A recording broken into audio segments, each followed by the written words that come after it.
tarot cards are often the first step and basis for a seeker of metaphysical knowledge, like you, to discover your forever path. That could be astrology, numerology, healing arts, or any other spiritual interest you discover along the way. Elaine Ireland is not only a teacher of tarot, she is a mentor who supports you and will be there for you. Visit www.ElaineIrelandTarotMaster.com now and discover how Elaine's mentoring, tarot card and psychic readings, tarot card classes, and more help you to grow into the true being you are meant to be. Welcome to Conversations with the Ancients, where you're about to discover a whole different world than the one that, up until now, you've believed you're familiar with. World-renowned metaphysicist, practicing psychic, and tarot teacher Elaine Ireland invites you on a journey where you'll hear voices from the past, interviews with some of the greatest metaphysicians you've never heard of, because in their time, they needed to move with stealth. You'll also meet today's spirit mediums, healers, and others who will show you a side of the paranormal you've never seen before. Be sure you visit our website at conversationswiththeancients.com. While you're there, subscribe to us via your favorite network. Now, hear the words of metaphysicians who blazed the trail. You're not in jail, thanks to them.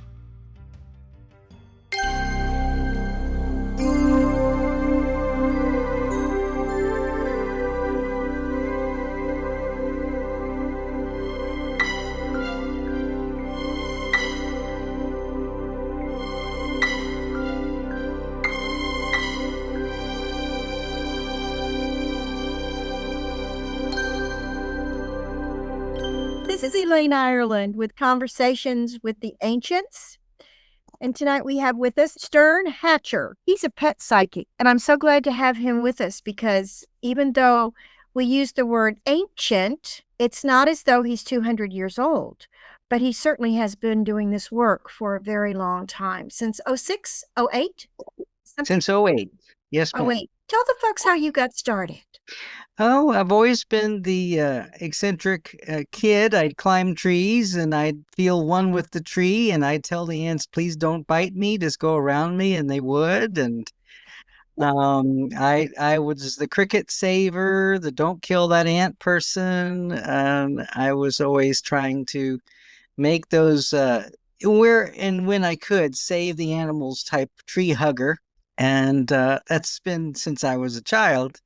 And then as I got older and had my own pets, there was always these unique bonds, and that I could sense things before, I mean, like many of us can, when your dog needs to go to the restroom. It's not a secret. It's not a surprise. You just kind of sense it, feel it, and you know it, whether it's you seeing a physical attribute or they go to the door and they look at you, it is like that. But what had happened, it's a really funny story, where I actually first had a pet talk to me, so to speak, talk or hear messages.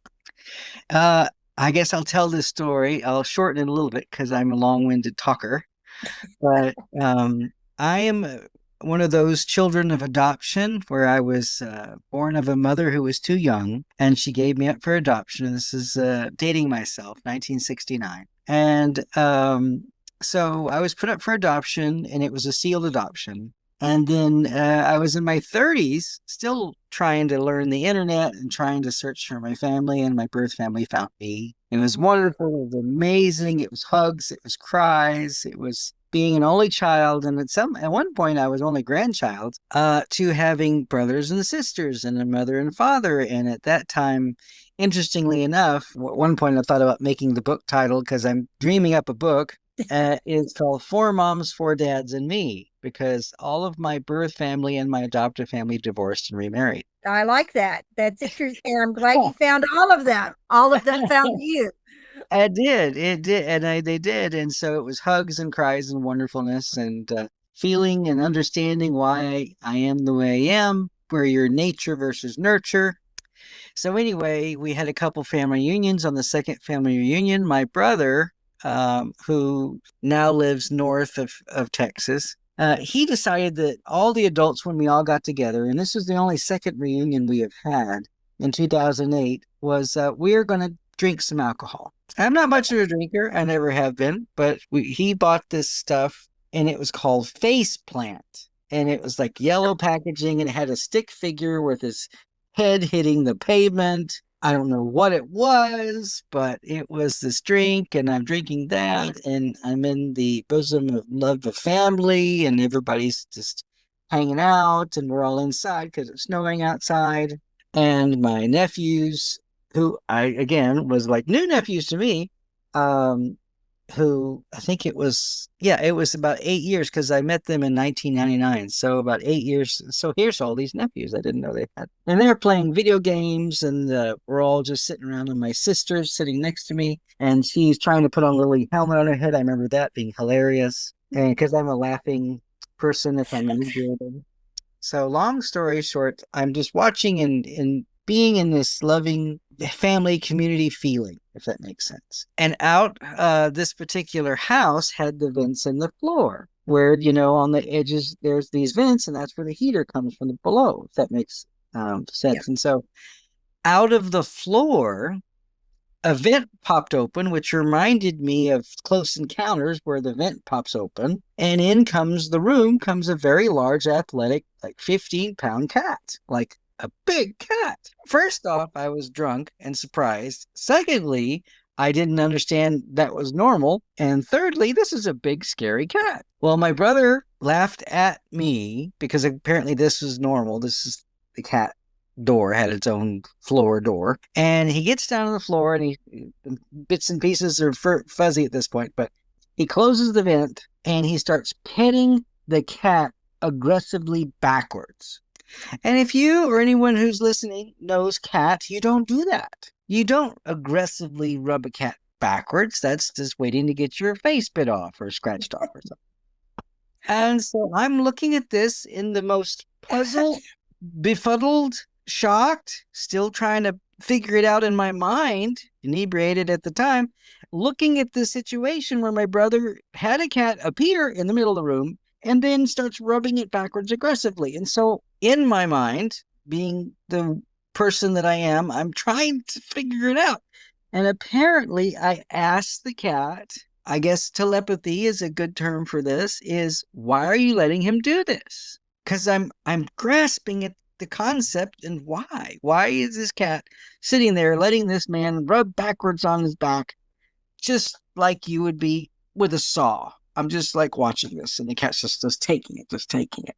The cat answered. The cat told me this is my person. The cat told me that I put up with him, and I have been with him for years. The cat told me you need to tell him to stop smoking. He coughs too much in the morning, and I'm worried about him. The cat, and I start getting these messages and I start telling people. I'm telling the room. I'm telling my brother. And the cat says that I bring him dead animals, and I love it because he likes that I give him treats and dead animals, like a bird or something. And he leaves it on the floor. And, my brother thinks that's cool. And then the cat is like, yeah, and even if they move away, I live off the land now. It's fine. They can move away and I'll be fine. And all this is coming through, and I'm a blabbermouth as it is, and I'm just freaking out, just saying the cat is saying this and the cat is saying that. And, luckily they didn't take me out back and burn me.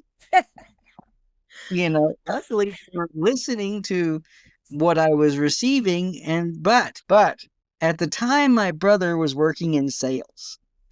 And he had a glimmer in his eye, like, maybe his BS sensor was going off, like, And I'm trying to remember what else the cat said, but there's something else that only the cat would know, and etc.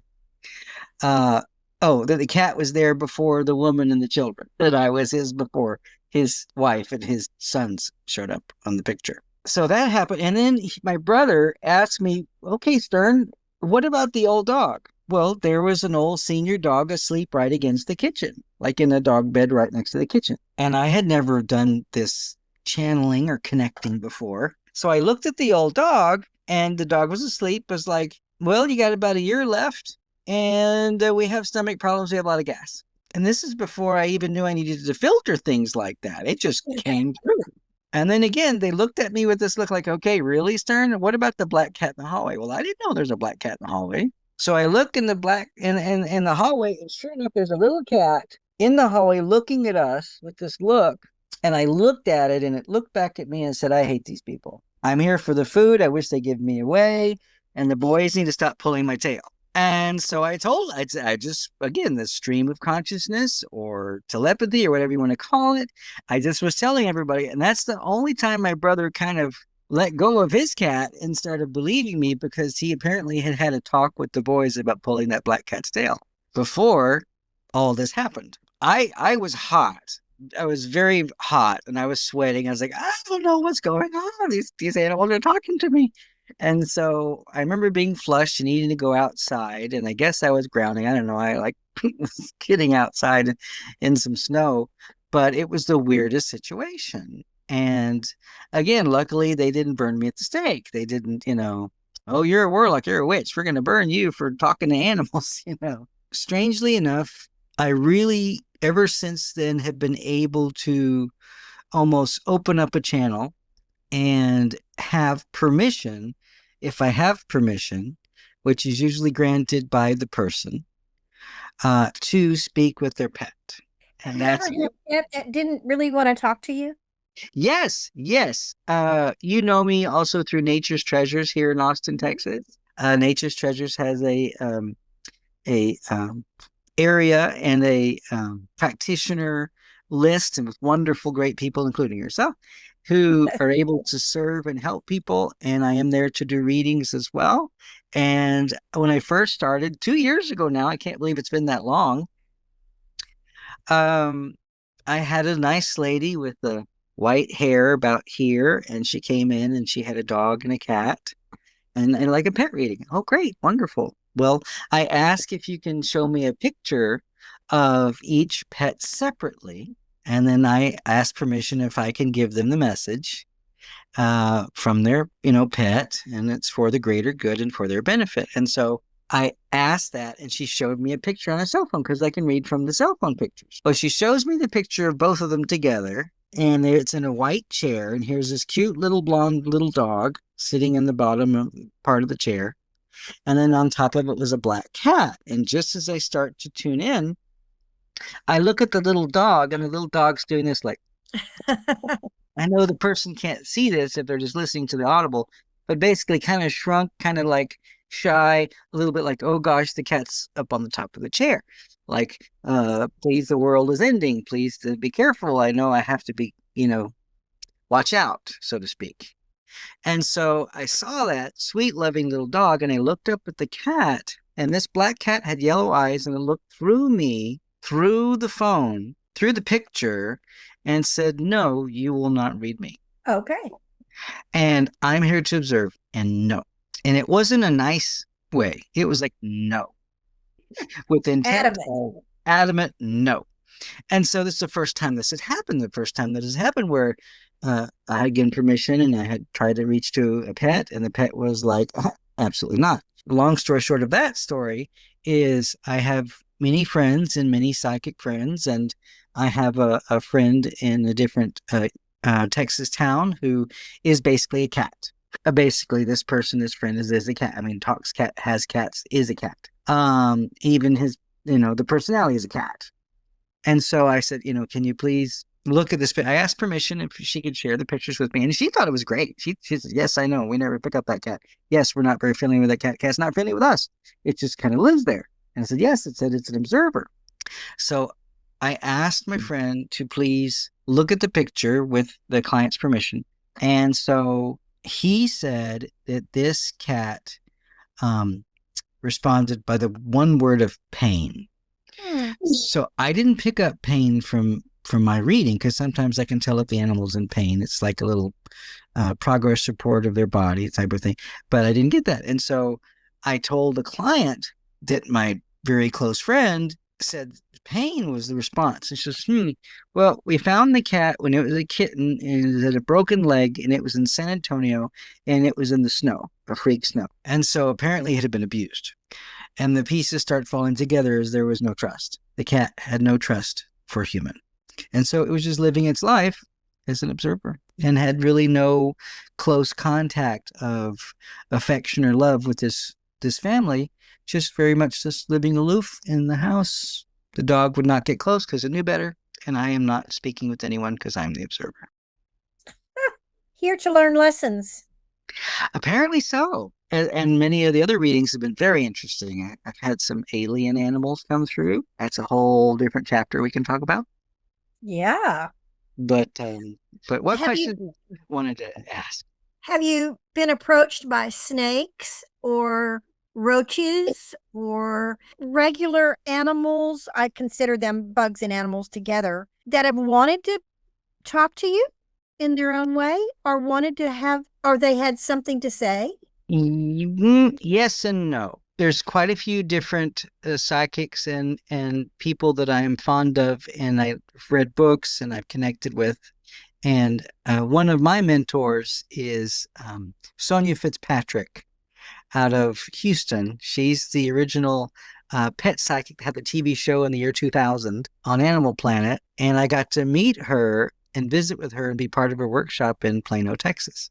And so I read all of the books. I think she has 3. And, there in that workshop, it was amazing and very, thought-provoking. And then another person I read and listen to all the audible books, almost all of them, is Dolores Cannon. And both of these very, very spiritual people have a couple opinions on that. And I agree that I feel like that there is different levels of consciousness and frequency in different animals. Say, for instance, in the front of where I live now, there is a red wasp nest, which there usually is on one of the corners of this house. And when I lived in Pflugerville, there were always yellow jackets. And they always would be around the outside of the house. And I always had agreement with them as like, you do your job, I'm going to do mine. You don't bother me, my family members, or my pets, and we will not bother you. It was an agreement. And it's basically talking to the community. It's almost a communal mentality. It's like a group soul. It's like all the bugs are kind of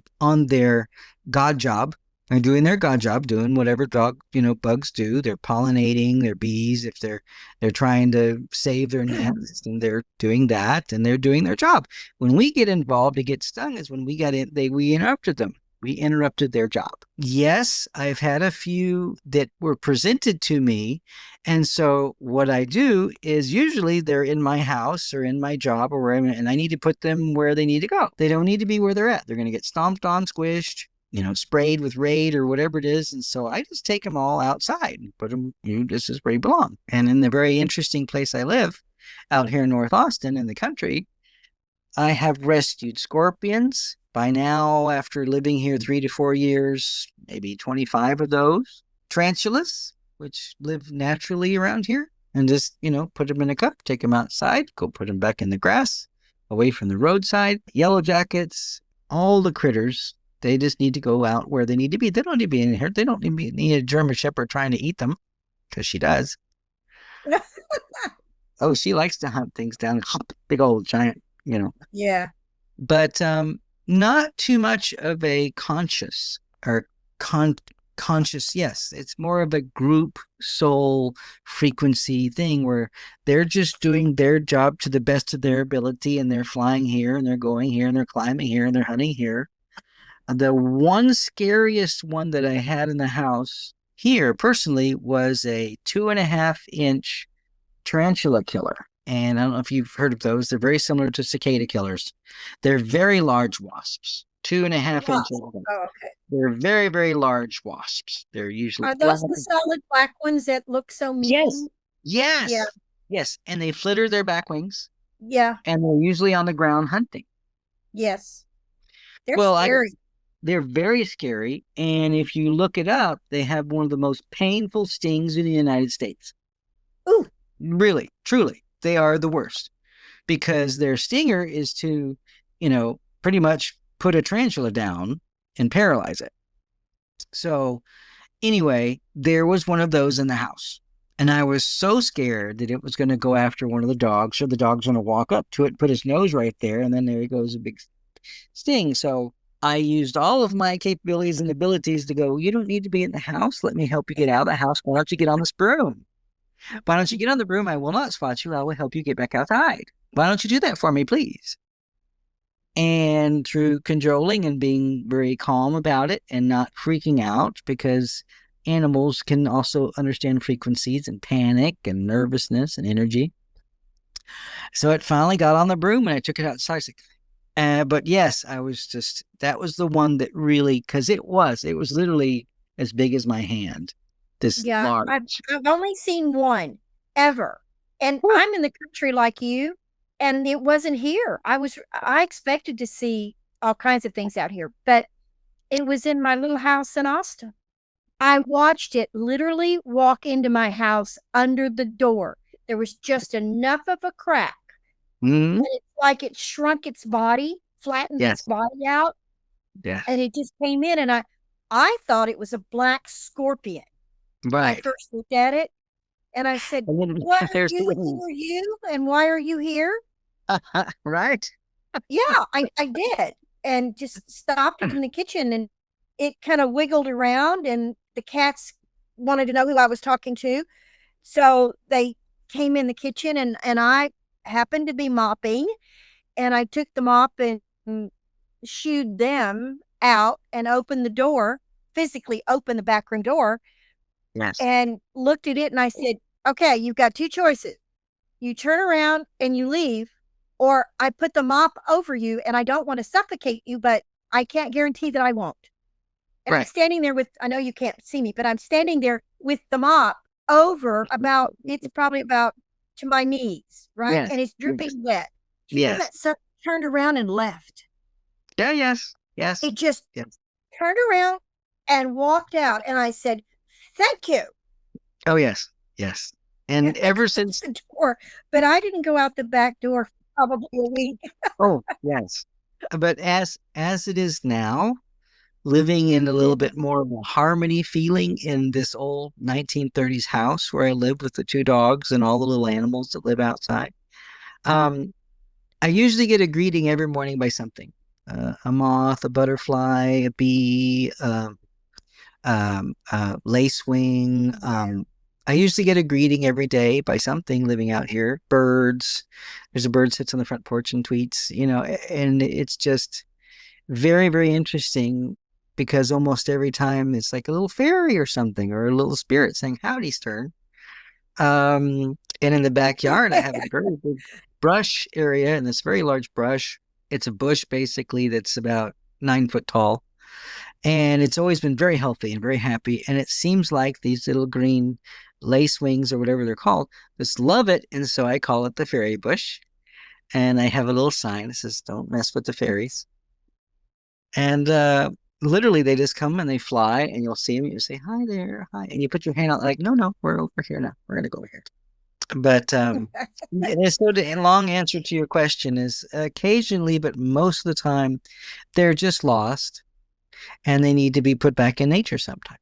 That's my conversations with insects 9 times out of 10.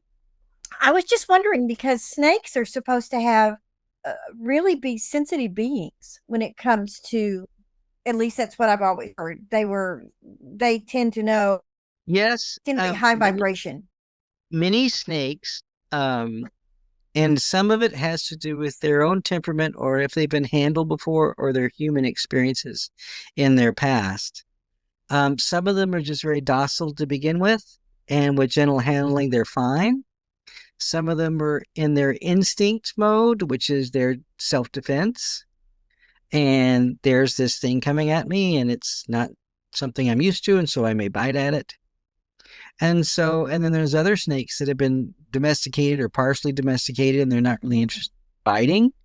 They're just kind of interesting in knowing that they're safe and knowing that they're not going to be dropped. And I have had experiences with snakes and lizards where the reptilian mind or the snake mind is very different. It's a different kind of vibration. And I've had a really loving, wonderful snake. It's on my website at pawsandclawsreadings.com. It was a friend snake. It was wonderful and just wanted to be held. It liked the warmth. It liked the softness of human touch. And it used to be a classroom snake, so it made sense. And Oh, yeah. I had wished that I had permanently borrowed that snake from my friend. having the dogs that I have, it wasn't the best idea. And then I've had lizards in different readings where they're, tolerant of their human experience and of the humans around, or some that they do like, some they don't. Um, but most time, especially with the human connection, that's where I think the bridge is where someone has already put their love, attention, care, and vibrations of intent to improve the life of this animal somehow. Their intent is to protect and keep it safe and give it the right foods and hope that it thrives and give it, the right meals and the right medicines if it has to go to the veterinarian and all those things. And this intent to save, protect, and love and show love in different ways, this intent is what is universal. And then once those connections are made, the I don't say it's domesticated, but it's more of a connection with that human, with that person, develops.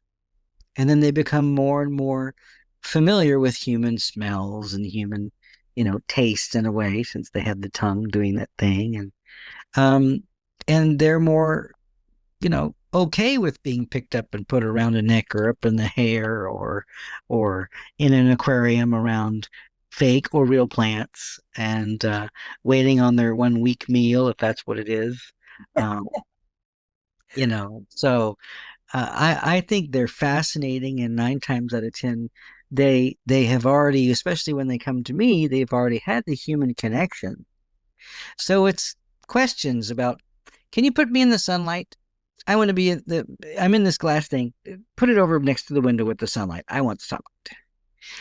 Can you make it not so windy? And this is a lizard I was reading, and I haven't put that on the Facebook or anywhere yet, but it's a great lizard picture. And it's like there's a breeze. I don't like it. And so maybe a vent or something, maybe turn the vent and then this is the kind of food I like. And it described what it liked to eat the most and wanted to try.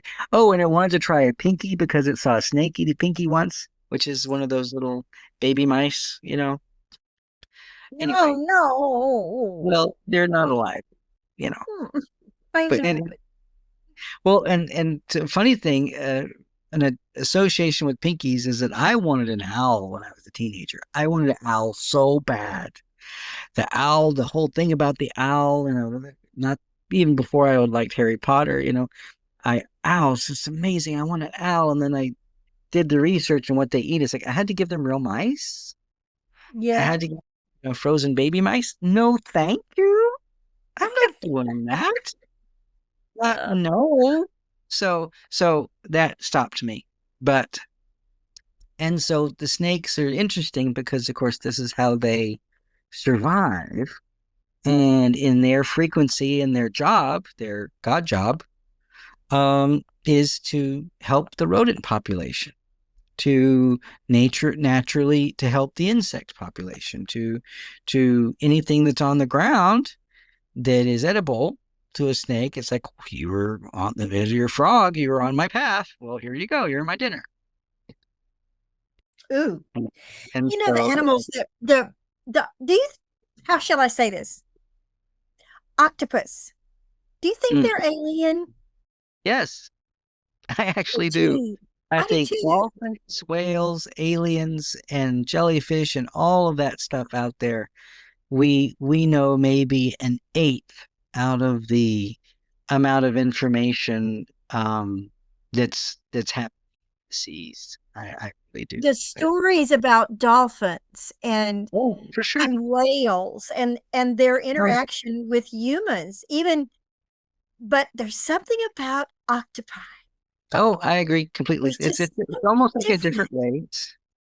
It's a different race, and it's a different way of knowing, and they make connections. They've had videos of all of that and tests, and so, and I do believe it's like, what is it that they don't know how even moray eels and different eels, how they reproduce. They don't. There's so much that science doesn't know. it's a mystery, and I think it's fascinating. And they do talk about in the metaphysical realm that the aliens are out in the seas. Absolutely. If I could get away and go hide out, I'd have an under the sea situation, sure. And of course, it depends on what you hear and read now. They're up in the air, they're just camouflaged. Okay, yeah, I've always looked up in the sky and I saw this odd little rainbow and part of a cloud. It's like, why is there a rainbow there? It's a one little area rainbow. Oh, it's a UFO, I guess. Hi, how you doing? Yeah. Oh yeah, those of us in the metaphysical community, and I'm sure just the walk and talking community too. They have their stories about connection, ET type connection. Some will share their stories and some don't. But we in the metaphysical community, we hear it, some experience it more than others, but we hear it from people who are afraid to tell anybody else, because Yes. we're supposed to be very open-minded and we're supposed to be weird and nothing scares us, which is wrong, but Oh, we're that's fair. human. We're I human. have a story that goes with that if you like. Yes. Yes. So, I'm out here away from the city, so I can away enough. It's at the top of the toll road, basically. And so occasionally when I take the dogs out multiple times, and sometimes on a schedule, sometimes not. And occasionally before I open the back door, I'll ask the German Shepherd or I'll feel into the space myself. Is it safe to open the door, turn the light on, let you out? So, and the German Shepherd is the one that's the most sensitive because she's also empathic and hypersensitive to spirit, which I think is fascinating. But the little boy dog who's 15, he just goes out and does his business. He doesn't care. He's like, I don't know. So we open the back door. It's pretty dark. It is very dark. And I have a motion sensor light, and then I turn on the lights in the backyard. And I go out there, and the German Shepherd immediately is alerted, and she's looking up at the roof area, which is about 3 feet above my head. And there's a very large tree there and in the back porch. And so we're walking on the back deck, which is like a porch. And I'm sensing in the back of my neck, when the hair stands up a little bit, like, oh, something's up. Yeah. Many of us have our signals and signs whenever we're with spirit, or there's an entity or energy or frequency that is not necessarily what we're used to. And so I'm looking at the German Shepherd is looking behind me up at the roof, and the little boy is doing his business, and Honey is not in. My girl's name is Honey. She has honey-colored eyes, and her hair is honey-colored, and she's beautiful. So she's looking behind me up in and like, oh, okay, there's something up there. So I'm waiting on Tippy to get done. Honey is not interested in taking a pee, and I think we need to go back inside. So I turn and look up, and I see the shape of a figure, definitely not human, and just kind of sitting there watching us. But standing there, kind of like, how a pirate has a foot up a little bit, like a pirate has. Yes. Yeah. Yeah. And kind of like has this kind of observing look, and it's the outline I could see, which is completely black. And so I glanced and looked at that. It's like, okay, time to go inside. And so I get the German Shepherd inside, Tippy inside. They close the door, and I say, bye, we're going inside now. And I waved at it, and we went inside and locked the door. But the whole time I felt this presence, this very, very strong presence. And it was chilling. It was really kind of scary. And I really didn't want to be out there anymore. And I didn't know if it was safe for me or the dogs. Like, we're going to go inside now. Yeah. And that was one of the interesting experiences that I personally had here in this house, where you can have the roof, you can have the backyard, you can have the trees. Yeah. Thank you. Thank you. Country energy when it comes to ETs and unusual situations is a really different energy than the hustle bustle of a town. Yes. The energy changes. Yes, for sure. Absolutely. And you can tell when the deer are around. You can tell. I've had hunts of a skunk likes to haunt around this house. Deer and squirrels. Squirrels love this house, and occasionally they get up in the attic, and that's always fun. That's a Um, nightmare. That can be a nightmare. yes, but again, Squirrels in an attic? No.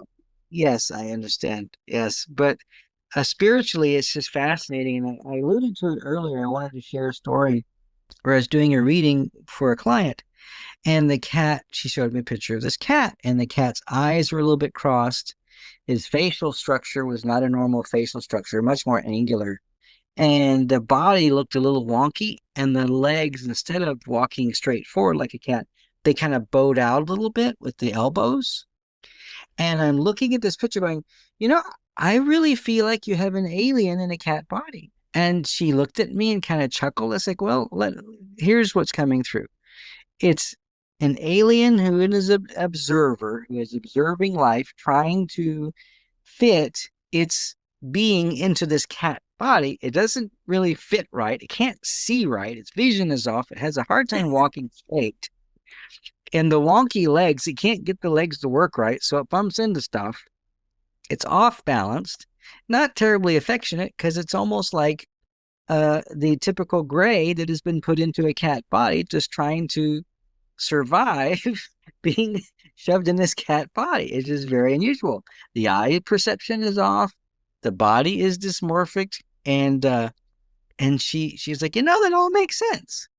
And it was very strange, but that's what I got. And there's been other animals and other people I've read where, okay, we're going to accept there's alien energy going on here. There's an alien presence, or it just seems like this poor dog or this cat is an alien shoved into an animal body just trying to make it through. You would wonder why alien animals or aliens would take on the challenge of an American, of a human being. Well, I Why think wouldn't we're they? constantly being observed, 100% of the time, and we're also being watched by our guardians, angels, and our guides, and occasionally I think that maybe the aliens think it's interesting to watch us from, kneecap view, and kind of view the life of what it's like. Because that's kind of what I was getting from reading these animals. That something just ain't right here. This is not a normal soul contract with this pet and you. It's almost like you have an observer in an animal body. The movies that have come out over the last, I don't know how many years, of either a person dying and coming back in a pet's body, or Yes. the pet spirit coming back and coming back and coming back and coming back. Yes. I've had the pet spirit. I've had a cat, Pepper. Obviously, she was black with almost turquoise eyes. I've Yeah. never seen, her eyes were not totally green, but they weren't hazel. They were almost like a turquoise. And people were noticing that all the time. And she had this beautiful, slick body, long legs, and she was so smart. She was so smart. She would go to the back door, and people that were there visiting, there were witnesses. She would stand by the back door. She'd lick her paw or two, and then she'd look up at us and she'd say, "Outa." You could hear the T on the end of it. She'd go to the refrigerator, and my partner at the time would buy raw milk, not homogenized milk from a farm. Had a unique smell, and he was the only one in the house that enjoyed it. So there was always at least a half a gallon in there. She'd walk to the refrigerator and she'd put her paw on the refrigerator and she'd say, "Melika," make two syllables out of it, and you could hear the K. Sure. And people would be, first time I asked my friend, I said, "Did she just say out?"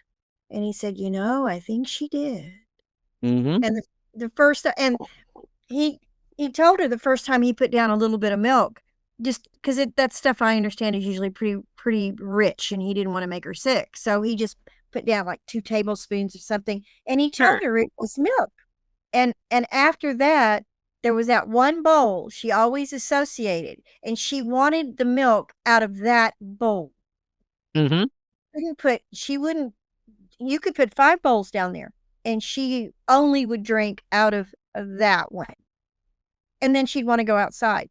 She was so smart. Well, over the years, I've had that same little energy enter into my home. I lost her when she was 9, Mm. and about 2 years later, a little black and gray little homeless little gal found me. She couldn't have been more than 3 months old, and she licked her paws just like Pepper did. Pepper had this long joint that Mhm. really became the paws, Sure. and this cat did too. And I asked her, she jumped right up in my lap. I was sitting out on the porch, and I thought she belonged to somebody, and then really realized that she didn't. And she jumped right in my lap like Pepper used to do. And I noticed her paws, and I said, "Pepper?" And it was like her little ears just jerked up, like she knew that name. Yes. And I said, "Okay, welcome back." Yes. Had that one for 9 years. And Yes.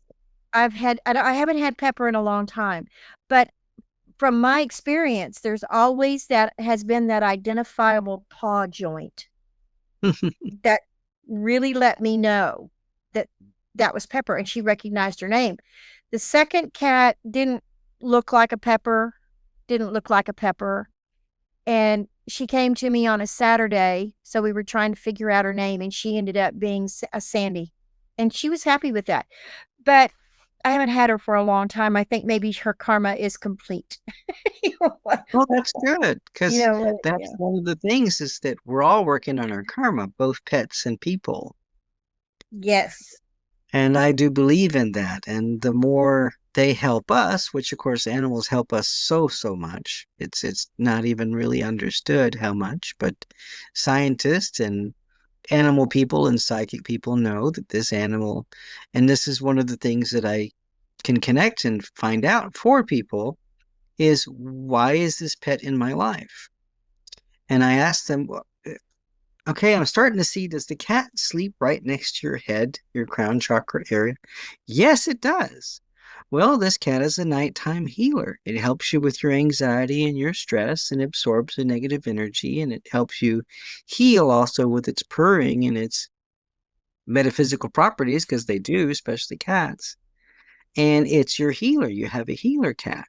And it's like, well, how come my so and so friend can't pick it up? Because it doesn't like that person. And the energy is off. The cat will know the energy it likes and hang around the people that it likes or what it's here for. It's almost like a job assignment. This is my person. But many times we will bond with these cats and dogs. Dogs are the same, especially some dogs can be very special, will sleep on you, and there's a reason why they do this. Dogs that can sense if you're having a heart attack or a stroke or a nervous reaction where you have to take a break. They have a sensory, uh, the senses are so powerful that they can smell it or sense it very much like cats. And they know they need to help their person or persons at times. But many of them are on purpose doing their job for their karmic circle or whatever you want to call it. And they're doing their work. They're energy workers. I've been a cat person all in my life, but because my stepdad was allergic to cats, they weren't allowed in the house. So the cats, my friends, were the outside cats of the neighborhood or a friend. But we had dogs, and dogs were always in our household. My dad had his cat, I mean, his dog. My mom had her dog. Yeah. And rarely did they switch roles. Mm-hmm. And that's usually the case. Many times, say for instance, a German Shepherd, by their breed, they'll bond with one person mostly. German Shepherds really will bond and concrete their bond with one person. And some animals will bond to the whole group, but it's also a pack mentality when it comes to dogs. Are you the leader of the pack? Well, if you're not, then I'll be the leader of the pack or whatever. But it works out where they have their person, and that's their responsibility, their job, and they are cared for and are cared by that person, and there's a unique bond.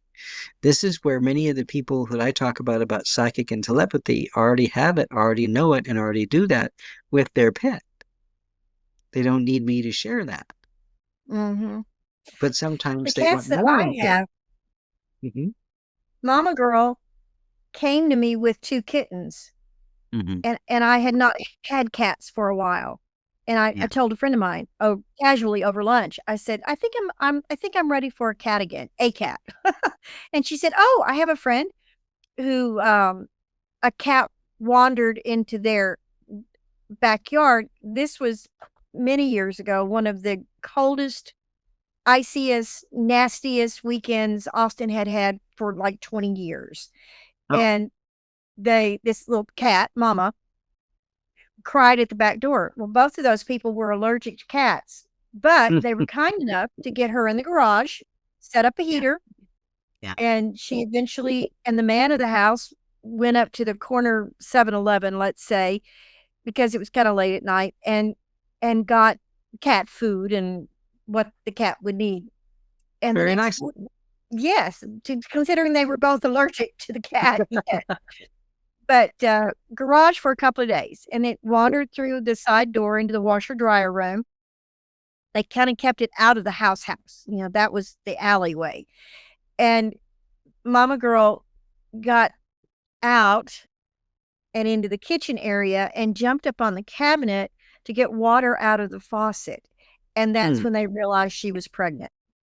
Oh my. So they decided, well, we're going to keep her until she has her babies, unless we can find somebody. Anyway, so long story short, I ended up going to meet Mama Girl and the 2 kittens, thinking that I would probably take Mama Girl and 1 kitten. Well, no, that wasn't going to work. So they're 6 weeks old to the day, and I knew I had to go pick them up that day, but the agreement was I would keep them together until I found a home for one of the kittens. Yes. Because both of the adults were leaving that day, so I had to go get them. No hurry. Well, I'm taking a shower, getting ready to go, and I have a little girl guide, and can be very mischievous. And while I'm in the shower, she said, "Jesse's coming home. Jesse's coming home. Jesse's coming home." And I'm going, "Who's Jesse?" Well, got to their house to pick up the cats, and she wasn't a friend. I did just met her. She was the caretaker's, and she opens the door, and she's got an orange cat in one hand and a black and white one in the other one. I knew the orange one was a male, and the white one and gray one was a female. And she put the orange one out to me first and said, "Jessie, Zoe." And I went, oh, so I'm supposed to take Jessie home. Yeah. Then I got the message. Well, as we're gathering all the stuff up for me to take, meds and everything, I mean, they took exceptional care of a cat. Wonderful. Yeah, just really. And I looked and Zoe kept crawling out my leg. I had jeans on, and she kept crawling out my leg. And I looked at it. Really, she stopped on my thigh, and I looked down at her, and she looked at me like, "Don't leave me." Yeah. Don't leave me. So I have had all 3 of them now. They said Mama Girl was maybe 9 months when she had these cats. Ah. Her first litter, obviously. Yeah. So that would have been 9 weeks before their birthday is the 6th. Oh my goodness. I've had them for 11 years now. Wow. Yeah. But they were supposed to stay with me. I got them home, and by the time I got them home, I knew I was not giving anybody up. They were staying.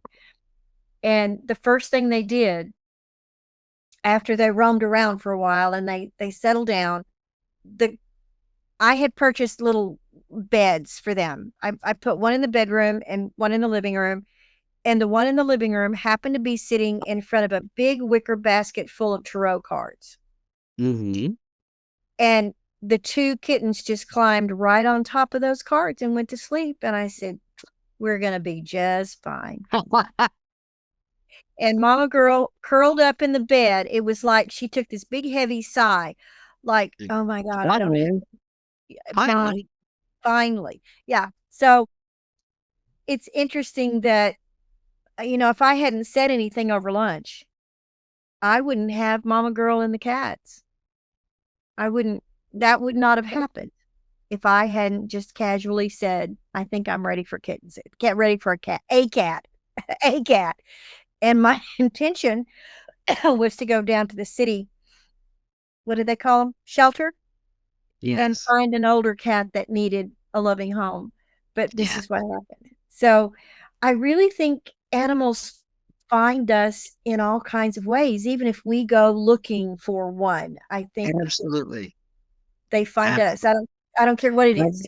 I think that we have humans that are in our soul contract, and then we have contracts, and then we have pets that are also in our soul contract or circle of life or whatever you want to call it, our grouping, our team, and they are all lined up beforehand and after and during our life cycle, and we find them when they were supposed to find them, and they find us when they're supposed to find us, and it all works out. And as we were talking earlier, as many times they decide, or you can request for them to come back through the recycle program to you again.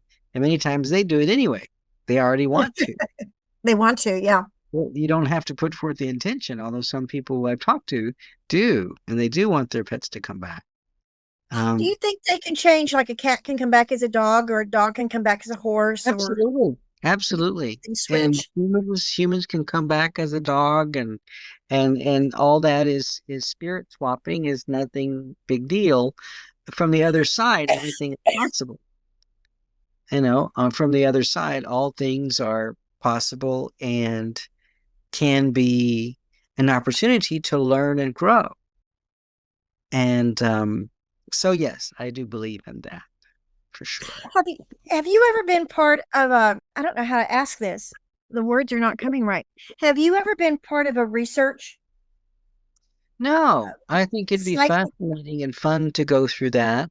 They did research for career testing back in the day when I was in high school trying to find out which college I should go to and what for. And I was supposed to be a preacher. I was supposed to be a padre. I was supposed to be a minister at the time, back in the day. And I was always very much tree huggers, save the world, save the planets, join a charity, all that good stuff. And very naive to the world, the reality of the world. And, all people are good. And that's what I used to think. And now understanding the process of no, not everybody's good, not everybody's bad. Maybe everybody's on their own path, and how they are that day is just how they are on their path that day. And that may be the person that cut you off because they had an argument with their wife, and you want to yell things at them, but you don't know what they're going through. And but I think it's very fascinating. And many times the pets that I connect with, because again, I'm there to serve the client and the pet. And so, I'm like, whoa, your cat is really, sorry to say this out loud, like really an asshole. And your cat is really upset because of this and this. And are you locking up the cat at night? And they're like, well, yes, because it's peeing on things in the house. Well, it's a vicious circle. You're making the cat mad because you're locking it up at night. So therefore it's going to get back at you. And so don't do that. And so it's fascinating. Sometimes the negative behaviors and negative responses has to do with something that a human did, or they're burning too much incense, or they're using the infusers and the plug in the wall plugins, or they moved without giving the cat permission, an opportunity to move or not move. You just did it and didn't tell the cat, or you brought in another cat without talking to the cat about it. It's all these very interesting reasons why a pet can be upset. I'm going through that now. Yeah. Through, and they're like angry, and so why are they biting me? Well, you did something they don't like. What is it? Well, let's find out. And did you just recently change their food? Well, they don't like the new food. Well, I wonder why they didn't eat it. Well, I don't want to say duh. So There- don't ever tell the client duh. But some of it is a little common sense, but some of it is also trying to understand the better communication between the pet and the person, because sometimes they're not hearing what is being said. But I think it's really good when people are open and they want to know more information. They're open to communication and messages from their cats, from tarot cards, from spirit. Whenever I do mediumship, it's like, well, let's see who comes forth for the greater good. And whoever comes forth, here's your messages. Take it or leave it. These are messages. But the animals usually have quite a bit to say. And sometimes all I need is a picture on a cell phone, and then I get this very sassafras little Boston Terrier who is like, my butt hurts. It needs to be squirted. oh dear. I'm like, well, I know how blunt this is, but I think you need to take your dog to the vet and get the anal gland thing done. And that's why we're rubbing on messing up your floors. Oh, I didn't know. Well, now you do. And it's for the greater good for the pet as well as the person for the communication. We as humans often can be not mean, but not pay attention. Yes, exactly. We think we know our animals well enough to trust them to tell us something, but if we don't stop and observe and listen, then the communication is not. Yes. Yes, I have an exercise I teach my clients. I can share it with you. So say, for instance, you're trying to make a better connection with a dog or a cat, and this particular dog or cat allows you to sit next to it and put your hand on it and rest your hand. Some pets and some animals, this is a no, and that's okay. But if you are able to rest your hand on your pet, here's one of the things that you can do, or be right next to it. Put yourself in meditative state. Just relax, relax, relax, relax. And then you want the pet to relax. So therefore you're putting this energy that we're going to relax, we're going to chill, we're going to meditate. We're just going to take it easy. And usually I set this up, and when I talk to classes at the different places, including Nature's Treasures, this is one of the steps you can do to communicate with your pet much better. Anyway, so the first step is to relax and have the pet relax next to you. Then you open up your heart chakra, almost like your heart chakra is breathing. And you imagine, and those people who know Texas, have you ever been to Luby's back in the day when they had the giant salad? Remember, you go to the beginning of the line, here's the giant salad bowl. You want a salad? Yes, the lady gets the big tongs. Here's the big, scoop up a big old thing of salad, and they stick it on the bowl.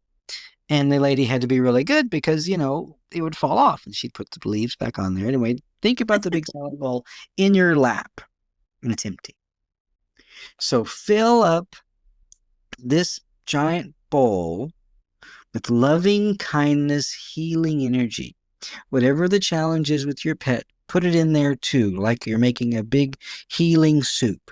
No longer going to have the separation anxiety. You're going to be secure and happy. I love you. You're going to heal. This is loving kindness energy coming from my heart chakra that's breathing and bringing forth this energy. And you're filling up this big bowl, this big giant bowl full of this loving kindness healing energy. And then once you feel like you've done that, whether it's 5 minutes, 2 minutes, but it's with the intent to help your pet, then you reach over to your pet and you let this flow down your shoulder, down to your elbow, down to your wrist, through your hand into your pet. You just rest your hand very gently there, and you let that conduit flow from the big salad bowl. It's just so full of loving kindness, healing energy. Flow, flow, flow down the arm, into the hand, into your pet. And what happens after about a minute or two, the animal will shift. The animal will sense what's going on. The animal will start reacting very slowly and subtly. And then the neatest part is the synchronicity kicks in, and the telepathy kicks in. And all of a sudden you're starting to feel, know, and understand what the pet wants and needs. You feel more connected to your pet. The pet feels more connected to you. All with the intention of helping your pet, with the full intent of healing them, helping them through their challenges. And you will get the benefit. Your blood pressure will go down. Your shoulders will relax. And all of a sudden, your pet will be more closer to you, hang around you more, be more connected, look you in the face and the eyes. You're like, oh, you're hungry. Well, you ate about 3 hours ago, but okay, I'll give you a treat. Whatever the connection you have will be stronger. And this really does work. And I call it the salad bowl technique. The salad bowl Technique. technique. I'm writing this down. Okay. I love it. Thank you for sharing that. I have not heard that. I'm usually one that just scoops one of them up and lays them on their back like a baby and talks to them. And sometimes that works. The challenge is, honestly, I must say, with that information, most of the time our dogs and cats need to be asked if you may pick them up or you may touch them. I have that with Zoe. Zoe is, you can almost feel her. And yet I'm the only consistent adult around her. But she's been that way ever since she was a little bitty. And sometimes, especially with cats, it has to do your charge. Have you grounded yet? Are you zapped up and charged up and you've been with your electronics and have your phone in one pocket and you're all zapped up and you want to touch me? No, I don't want to have that electrical charge touching on me. What's wrong with you? That's a good point. I've had a lot of cats tell me, no, don't come at me. Don't be touching on me. You need to go outside and hug a tree first, go barefoot and ground real good first and be away from the electronics. And then I'll be ready to be close to you. I have a feeling that's what's going on with the cat, that's coming in and out right now. He's a little bit of I call him a wild child, but he's not real wild, but he's only lived outside. But he was brought here by someone who used to live here. And when he moved into town, he couldn't take the brothers. And one of the brothers disappeared, but now the other one is just a sweetheart. And I started making him come in when the weather got so awfully cold. Mm-hmm. And I didn't let him out for 2 weeks because once it stopped being cold, we had rain. It was awful. Yeah. Well, I made him stay. But now this last week, he's been coming in and out at will, so to speak. Mm-hmm. But he's not, every now and then he jump in my lap, but he's more of I'm independent. I'm going to be outside. Many cats that I have that are inside outside cats, or occasionally they'll send me a picture of a backyard cat, just comes and goes. And so, oh, we manipulated 2 or 3 other people and they feed us. And so we go and get what we want. And then we go hunt and then we go, fight with another cat. And then we come back and then we chase these squirrels and and we love the outdoor life. Yeah, a little bit. They don't want to be indoors, but they come to visit because they know how to manipulate people.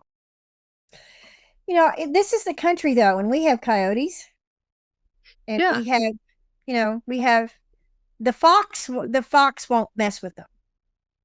Fox are not likely to chase cats, but it still worries me because they're in the spring, especially the snakes are coming back out, and sure.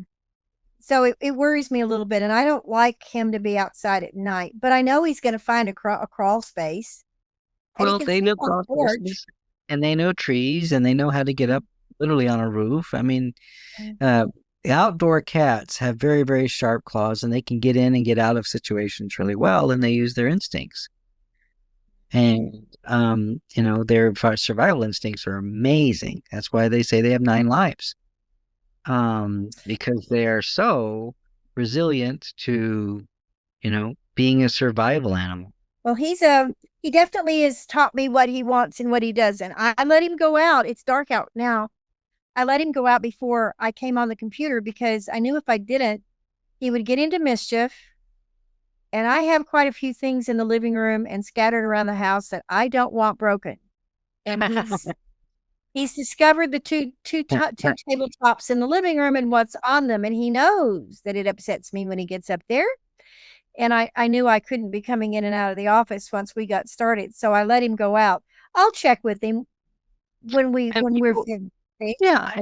And there's so much the opportunity of good things, bad things, other people to scoop up an indoor, outdoor cat, or even outdoor cats that occasionally I'll get, customers are like, would you please help me find my cat?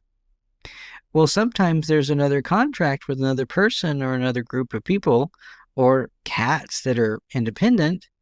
and they're already in that other area and realm, and it's hard for me to reach them. Unfortunately, even on my website, I have to say that sometimes it's hard for me to reach lost pets, especially if they're indoor outdoor cats, so they already feel like they don't necessarily belong to one person. It's interesting about Little Bit. The gentleman that had to leave him out here, we're in kind of a cul-de-sac, but it's country. And it's a big, this was an entertainment area for a while. And there's a big 4,000 square foot house that the owner of the property has claimed for her away space. And she has a really good relationship with Little Bit. I have a good relationship.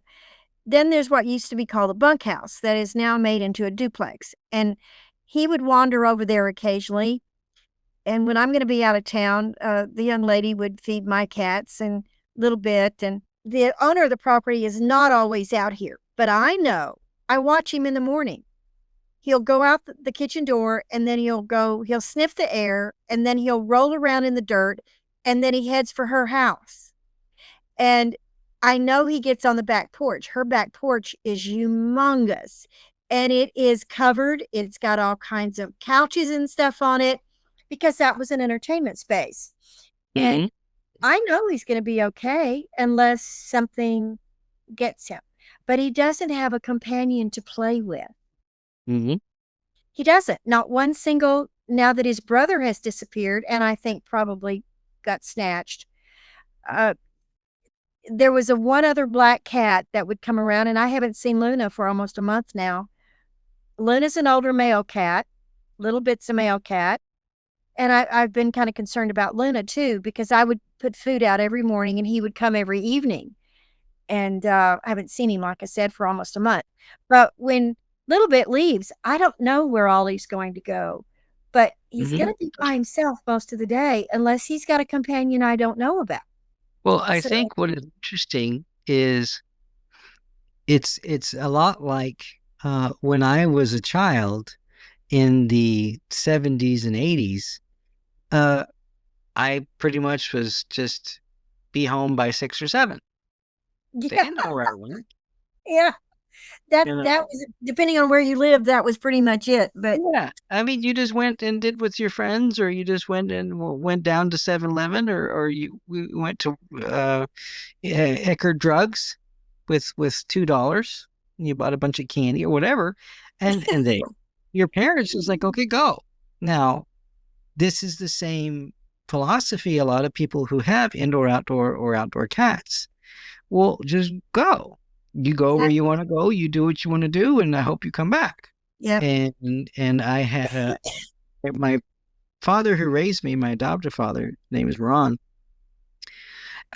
He has a very unique, loud voice. And around 6:30, I would hear, "Star!" Just this whole neighborhood, probably like 3 football fields, heard my father's bellow. And of course, I knew I had to start zipping my bike back or running back that way. And cats don't have the call, and you don't treat them as such. And if they come back, you get a little bit like, hey, good, there's your food, here's your water, you're going to come inside or not. It's a choice, but you're also giving them the choice of freedom to, okay, universe, whatever happens, happens. Yeah. And I do, sometimes get not necessarily puzzled, it's just surprised when people are so been out of shape when their indoor, outdoor, or their outdoor cat is gone when they have given the cat freedom to do so. We keep hoping they'll come back. And then your heart is broken, but yet you've given it the freedom. It'd be different if you kept it on a 16-foot leash, or on a tether, or you'd walk it and then put it back inside. But indoor, outdoor cats, or outdoor cats in general, or pets or dogs too, why be surprised? You've given them the freedom. They can climb wherever they want to climb and go where they want to go. Someone may really like the color of the cat and decide to take it home. Why be surprised? I know. We just think of it once we have created what may be a one-sided emotional connection. We don't want it to go away. And that's the surprise. And the customers I do get, well, my dog's gone. Well, my cat's gone. Well, what happened? Well, I was letting it out at the park. Did you see where it went? No. Was it off leash? Yes. Well, where's the cat? I don't know. The cat's been gone for 2 weeks. Well, where'd you last see it? I don't remember. Oh, it's always indoors, outdoors. I don't remember. Well, it's probably found another home. Well, why? Well, I don't know. It But had to go over there and take care of that karma with that person. well, and maybe that is exactly the point, is that they were here for their time. They were here for their assignment, for their job, for their purpose to be with you during that time. And then it found another space, place, person, or situation where it needed to go and do. And I've become so more accepting of situations like that. And I do a lot of consoling. It's like, well, I do feel like this cat or this dog has found another home, and that because I ask, many times they have the picture or pictures, and I can say, well, I can see now it's with the family, and it is well loved, and it still loves to run a lot, and it's with the girl that has strings on her hair, and the dog likes to nip at the strings in this girl's hair. So it's a very family situation. You can be happy that this dog has found another family. And sometimes that does come through.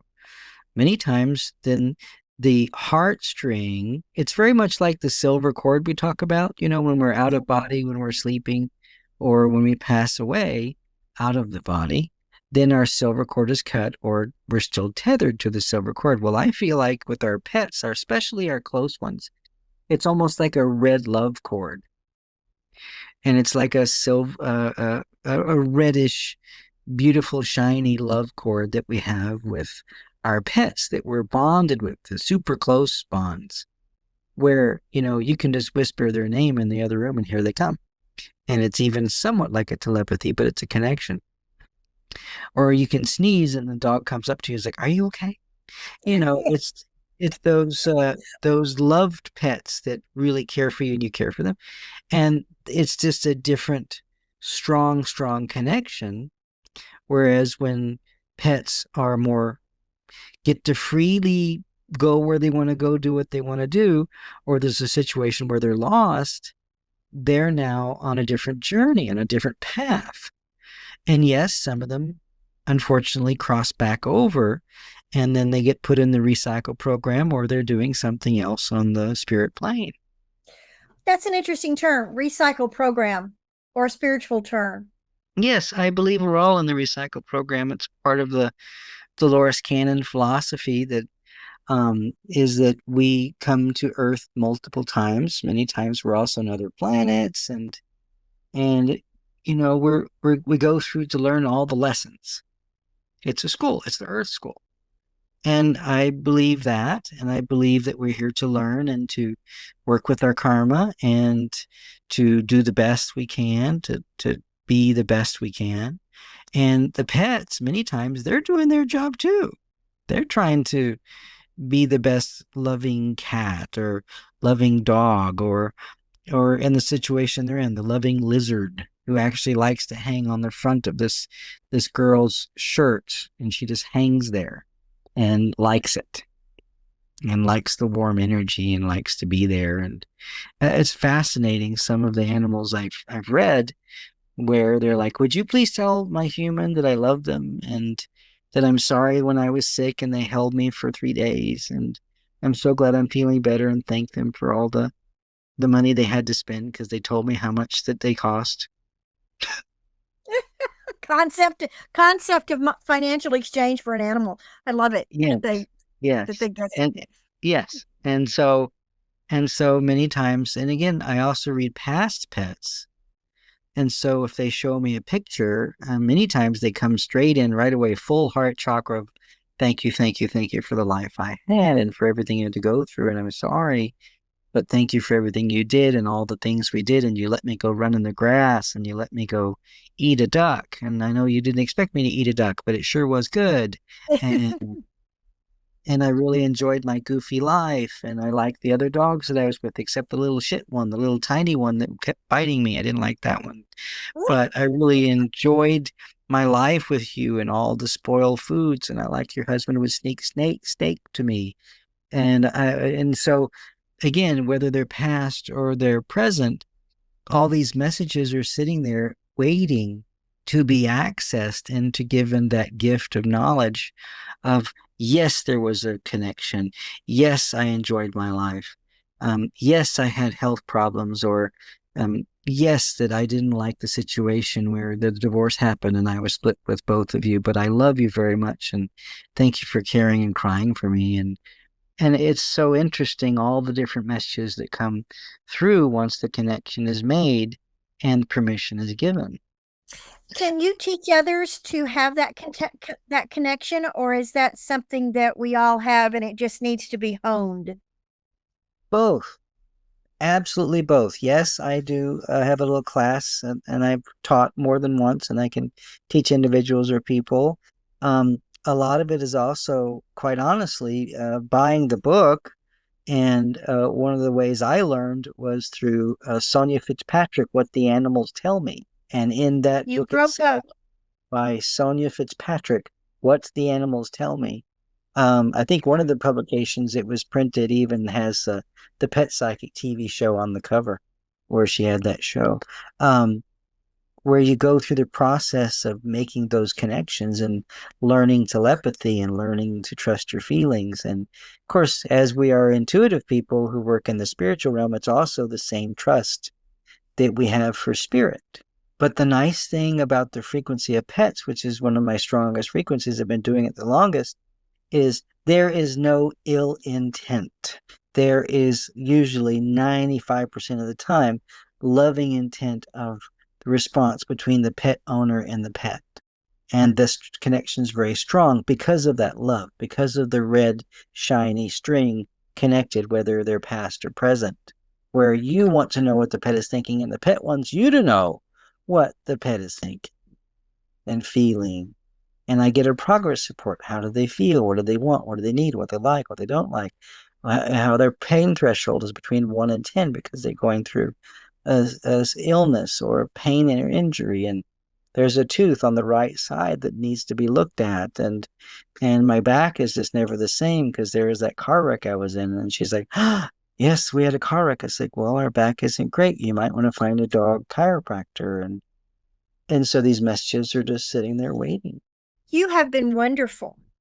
When you have a thriving career and an excellent reputation with what you do, how do you think you will build on that, expand on that over your coming years? What would you like to do? That's a good question. Well, like many of us in the spiritual community, it's hard to make a living doing this, to be quite honest. Some have been able to do this full-time spiritual work. For me, I'm an office manager. You have a full-time job as well as a full-time career with this. And then when I can, I serve. And then one of my teachers also is through working at Renaissance fairs and events. And so this upcoming next 2 months, actually March and April, I'll be out every weekend at Sherwood Forest Fair at the Celestial. Where will you be? Do you know? Do you know where you'll be on Celestial campus? Time booth. Yes, right across from the King's Swing at Celestial Time booth. All the big red umbrellas and a big beautiful tent. And I do work for people, and I do people readings 80% of the time there, which is tarot and mediumship and palmistry. But many of them do, and I also have a little vest that says Pet Psychic Reader, and such. But the pet readings are always fun. But any way you can make a difference for your client, for your people who come to you, that's why we're here, to make a difference, to help. And many of them, we want to talk to their past pet or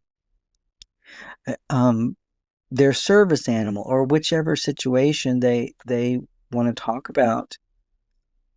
How to connect to their cat, which is being aloof right now, whereas they used to sleep on their head. We can discuss that, but also I'm there to serve, and the messages still come through, whether it's through their pet or spirit realm. And as far as to answer your question, I currently have only one Google review. Oh, but I, we have to I fix. need We have to. I need to learn the the the social media, the electronic media, all of that. I haven't taken a class and I need to. I've tried advertising in the Austin Chronicle in different places and even did an ad, and I just haven't found the niche where people find me, so I have to trust the word of mouth. And of course, Nature's Treasures helps in some of the festivals and events. And I worked with you at one of the spiritual fairs recently, which was amazing. And, but trying to get the word out that I do this as a service, I think is maybe the hardest because I'm not sure how to reach that need. It is hard to. Everybody think we can just advertise, but it's different for our community because of I. I'm going to say this, and I don't mean for it to sound rude to anybody listening, but the general public does not always accept what we do, or they assume that if we do it at all, we make a living at it. Right. And some do, but the ones that make a livable living typically has another form of income. If they're of retirement age, they might have Social Security, they may have retirement, they may have something Yes. else.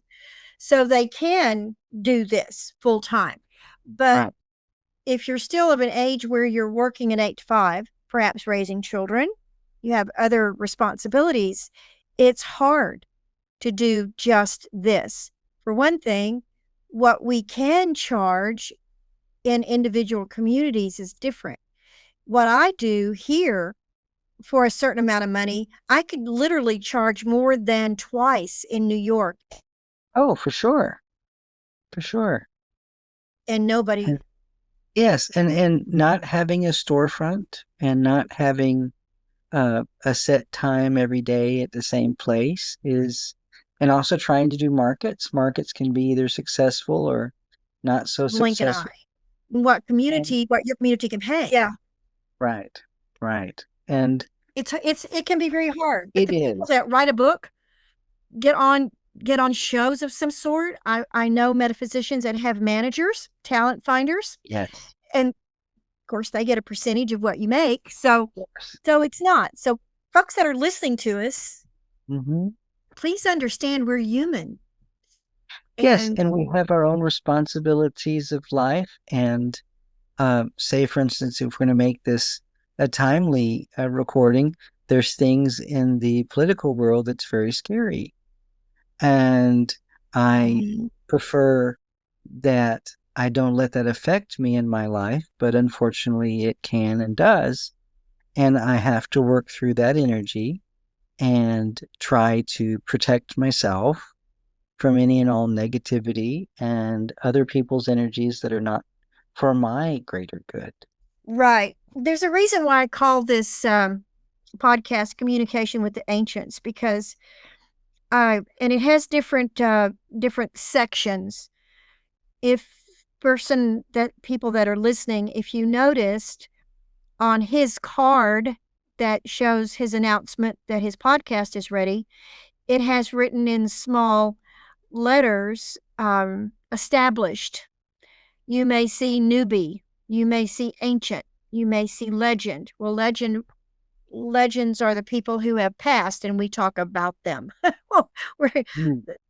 not kindly in what they did, but he is an established, which means he's been around for a long time. He knows what he's doing. He often established, a lot of them teach or mentor, do individual mentoring as well. Not everybody wants to sit in with a group of other people. Maybe they're shy. Maybe they don't want anybody to know their business. So we end up doing mentoring. Mm. A lot of the public doesn't realize what it takes for us to do the work, to do this work. I agree. And I also believe that it has to do with your energy levels. Um, there are times when I really enjoy where I work as far as an office manager. I don't discount that job. It's helped me stay where I am. It's helped me feed myself and my pets and have a car that's still alive and all those things that you have to do to survive here in the US. Um, and I do occasionally mention it as my muggle job. I like that, the muddle job. And I'm glad to have it because the spiritual work that I do, whether I'm reading for people or pets or both, or whether I'm doing this over the phone, which I do all the time, usually 6 o'clock at night in the evenings, anytime after. Um, but occasionally, if I'm so drained from my day, whether there was one person or 50 people, or just the energy of the day and the universe, then sometimes I have to recharge. And one of the ways I do that is grounding and meditation and good food and time with my pets, to be quite honest. But once you are grounded and recharge yourself, then you're able to serve others. But I think it's part of all of this is for the greater good. This is to help others. And that's my intent. And when I'm able to either read for someone or do tarot cards, which are always interesting messages come through so strong. And when I first was learning it back in the day, like, wow, that's pretty weird that these cards are kind of like giving me all these messages and they're right on the nose. And I didn't expect that. But then again, I always have to preface is that this is to help, to make a difference, and to help when I'm doing readings for people and pets, especially. I'm not only helping the pet, I'm helping the person both together. And because there's so much we just don't know about our pets, but we want to know. 9 times out of 10, the messages come through. Very rarely do they say no. You're good at what you do. You're compassionate and you're consistent, and people trust you. Like I said, you have an excellent reputation in the community, and that's important. So we can help where and when needed. I have to say that occasionally, and many psychics are people who do mediumship or do this work, you get tested. And there was a lady, this is like the Empress, and I'll be at the Empress this month as well. Gosh, I'm trying to think, is it the 9th? But anyway, and they're in New Braunfels, and then a nice little shop at the Empress. Great. Elizabeth's the owner, and amazing people. And so this was last year. And this girl is sitting there, this nice, it's a college town, right? So these three ladies, and they're all youngish, 20ish, 30ish, they pile in the room, and she hands me the cell phone, and it's just like, this dog, I'm trying to decide what to do about this dog. And the situation is I'm trying to decide, to keep or not to keep. And something about moving. And so I look at this husky. It's a sweet husky. The eyes are bright, that bright light blue color, and the husky's looking at me through the picture, and I'm trying to make this connection. And she's looking at me, the client is looking at me and handing me the phone like, this is the dog. I was like, this dog is telling me it's not yours. And she looks at me kind of puzzled. I was like, I'm sorry. Does this dog live with you? No, it's my sister. We're trying to get the dog back and forth and can't decide. It's like, well, I think your dog has decided. The dog doesn't live with you and doesn't want to live with you. Is living with your sister. And I think trying to do the back and forth thing is kind of like I didn't say it this way, but kind of like a bad divorce and the kid is a yo-yo. Yeah. So I just had to let her know. It's like, okay, thank you for sharing, and thank you. And my response to you is that I think the dog already feels like your sister is the owner, and it may not be the fairest situation to do the tug of war with the dog. And I just don't feel like it's your pet. And so I'm not going to charge for your reading. I'm just going to give you this message. And she was a little surprised, but yet like, well, that makes sense. So occasionally you do get interesting tests, and I don't really love those because I'm actually trying to make a difference and help. It's frustrating, especially, and a lot of people that pull up and do things like that, they don't realize we've been doing this for God only knows how long individually. And we know when the tests come, we Yes. know when it's something's happening. And if it's happening at the end of a long weekend, and it's sometimes it's everything I can do to be gracious, just Well, I'm happy to help. That's fine. I'm oh gosh, I think back in the college days when I did the testing, ENFP personality, one of those helper people, and um, really do want to help. But occasionally, some people are not necessarily wanting to be helped, and that's okay too. And that's totally fine. They're living their life. They're in their matrix, and we all have our own kind of matrix realities that we can create and tear down and rebuild and start over, and we choose who we want in our grouping of people and animals, and we all have choice.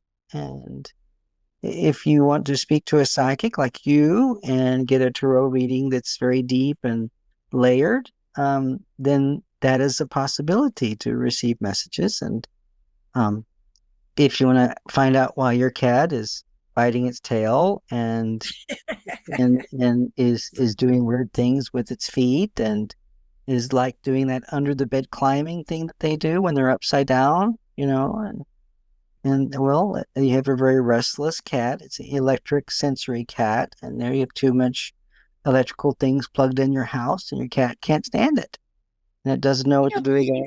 I haven't even thought about that in a long time. The electric thing with cats Oh, for and sure. dogs. Yeah.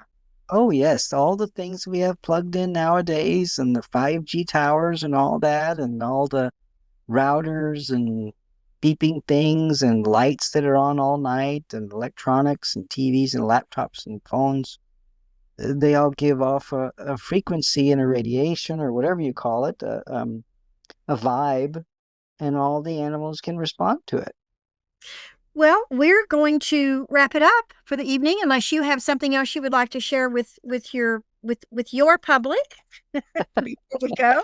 Well, I'd say it's our audience, which I'm very happy to talk to. I'm available to help anyone who would like to reach out. I always start off by phone, just text or call, and I'll then let you know when a good time is, and go from there. And I do like working in person if I can.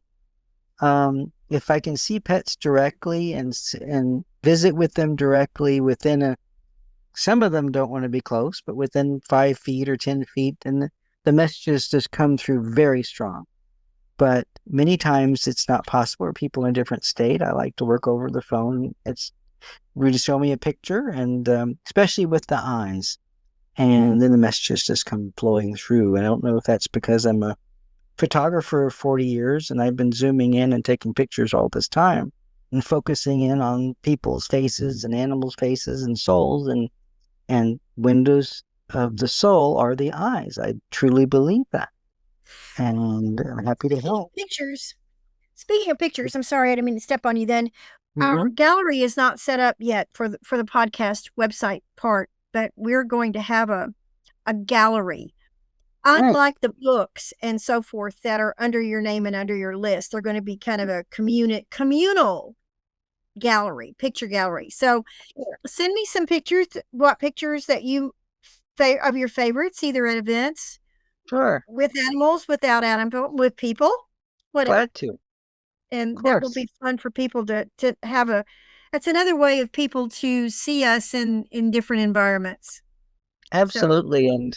And maybe somebody out there listening is a genius at figuring out social media. 'Cause I have a name I can give you. okay, that'd be great. Thank you. Yeah.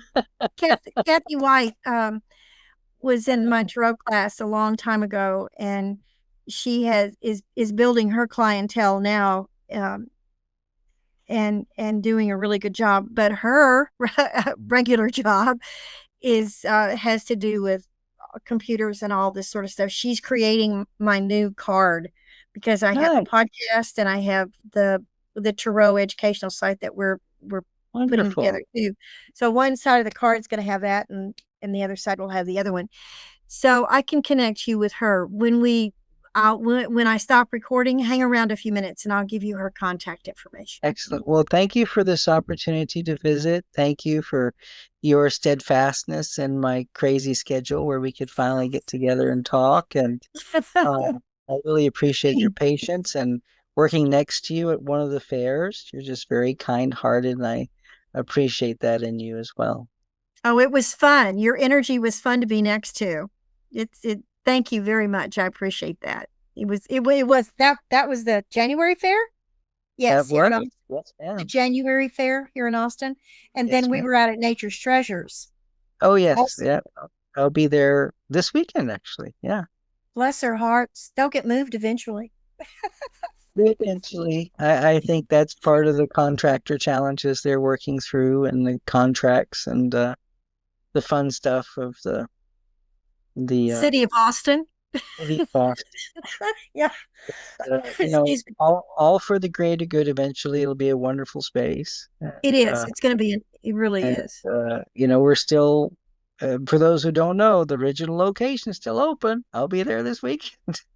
And the original location. Yes, it's still there. And they have the pop-up every weekend open at the new location as well. That's a lot going on, sweetie. You haven't eaten your dinner yet. So thank you so much for being with me. This has been fun. Thank you. I appreciate your insight. Learned a lot. And I like this salad bowl technique. I'm going to use it. Yeah, it does work. And anytime you want help with your cats, please let me know. Oh, thank you so much. Thank you, folks, everybody, for being with us. Thank you for tuning into the Conversations with the Ancients, where we take you on a journey where you'll hear voices of metaphysicians from the past, as well as today's spirit mediums, healers, and others who show you a side of the paranormal you've never seen before. Remember to visit our website at conversationswiththeancients.com and enjoy even more great episodes like this one. Again, while you're here, subscribe to us via your favorite network. We look forward to seeing you next time on Conversations with the Ancients.